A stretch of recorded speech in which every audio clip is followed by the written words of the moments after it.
Okay, in this video, we're going to show you how to link the architectural model into our project as we're creating our new project here. So what we're going to do is we're going to go ahead and open this up. And what we're actually going to do is go ahead and go in here. We're going to find under BIM Revit, we're going to go ahead and find our template. And we have this template down here. And what we're actually going to do is we're going to detach that. This is actually a full project. It's a Revit project. And we're going to detach it from Central. We're also going to audit it. It's always best to audit this when it's brand new, just to make sure there's nothing wrong with this. We're going to hit open, and then we're going to go ahead and make sure all of these work sets are open. So we want to select them all, hit open, hit yes, hit OK, and we want to detach and preserve the work sets. So the reason we use that project is because we have work sets defined inside of them. When we use a template right now, we can't have work sets in there. So we'll go ahead and open up this project. Okay, so now this project's open. What we want to do is, from right off the bat, if you look up here, you'll notice you don't see initials of whoever's working the project. So this is telling me this is a brand new model. It's a central model. So we want to go ahead and do a save as. And then we're actually going to take and put this project onto my training drive. And we're going to put it into this project here. And then we want to go down to our Revit. And since we know this is 2020 already, so let's go ahead and rename this Revit folder now to Revit 2020. That way we know up front what version it is. And we're going to go inside of here. This is going to be our central model. So this is going to be our central MEP model. So we want to, first of all, we want to give it the project number. And then we're space, and then we're going to give it the project name. So this is just going to be a training project.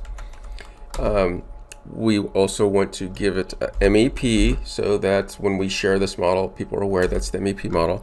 And then we're going to do the version of Revit it's going to be in. In this case, it's going to be 2020.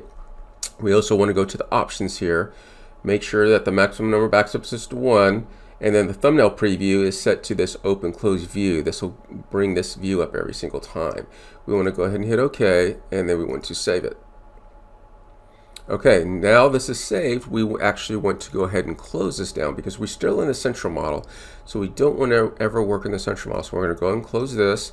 We're going to go back. We're going to open, and then we're going to open the central model here. Now you notice it's going to create a new local, and you just hit open. In this case, I'm going to go overwrite my existing, and all that's doing is tell me that I have an existing model that I've already opened before with the exact same name. I'm going to go ahead and open up all of these work sets. You can only open the ones that are specific to you. In this case, it's a brand new project. I'm going to go ahead and open all of them. Now, if you look up at the top at this name, you'll see my initials.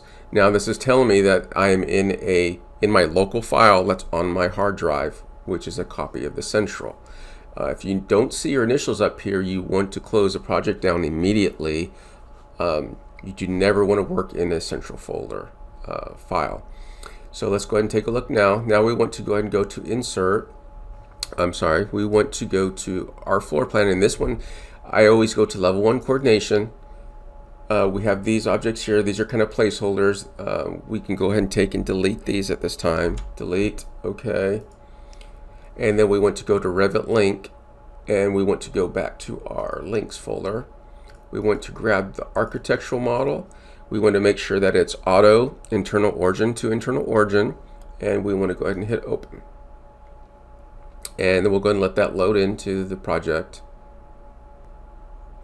Okay, we're just go into 3D view so we can make sure that this is in here.